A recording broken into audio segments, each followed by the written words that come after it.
Hey, hello. You're stuck in traffic with Wolf Gorlick. Couple minutes on IT security, unscripted, much like what I'm about to do. I'm heading into to CBI right now, and we're going to be doing a trailer. So they got the cameras all set up and everything. We're going to be doing a trailer, a promo video, if you will, for an upcoming webinar, which is fun. I've got this theory, hypothesis, idea, if you will,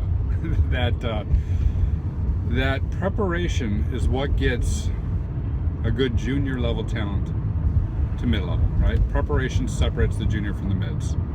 It's improvisation that separates mids from seniors,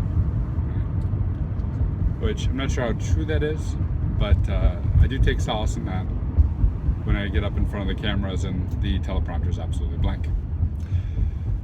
What we're talking about today is this encryption assessment. I mentioned a little bit ago on the videos, what we've done is we looked at all the ways that our assessment team breaks in, and all the ways that when we do forensics, we see bad guys breaking in.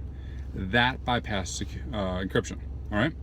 So encryption is one of those things that it's difficult to really wrap your arms around. It's like security. You know, what does security mean? It's a little bit thin layer across everything.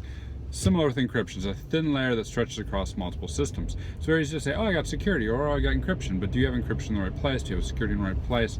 Is it covering the right things? So we talked to my red team, which is a lot of fun. Hey, how do you guys break in? How do you bypass things? A lot of times it has to do with the keys, or improperly configured encryption, or it not being covered end to end, things like that.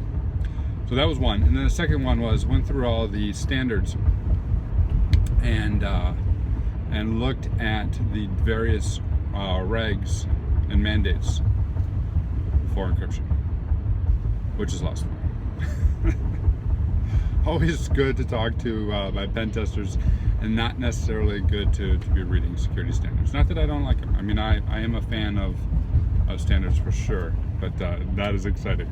So we look at that intersection of what's mandated and what are the bad guys doing, put those together, come up with 8 different domains of how encryption should be applied. Basic controls that need to be applied across the line. And a lot of it's the things that you might imagine, right? So transport level security, application security, or encryption rather, transport level encryption, application encryption, encrypting things in memory. One of my favorite things to do, obviously, is to fire up, like, you know, FK imager or whatever, volatility, dump the memory, scrape for whatever value you want. Always an easy way to get values out, because it's oftentimes not encrypted in memory. Encrypting the databases. So we see breach after breach after breach, where they dump everything out and pull it all down. And we think that's encrypted, but, well, it really wasn't. They had HTTPS. So we think it was encrypted, but it really wasn't, because it was encrypted on disk, not in the database.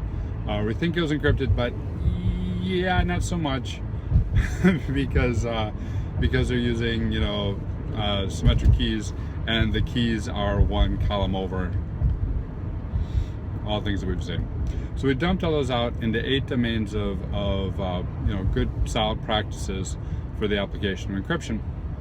And I'm pretty excited about that, actually, in terms of having this tool that can then go ahead and look at an environment or an application and see if the right things are being done. I mentioned earlier when I started this project that I was going to be looking for feedback. Same thing applies. If anyone wants to take a look at these controls, give me feedback, pick them apart with me, tweet me, email me, you know, reply to this link, and we'll get you hooked up. All right. With that, I am just about there. I am 3 minutes away, so I'm probably gonna, like, literally run from my car onto the stage. This should be fun. Cheers.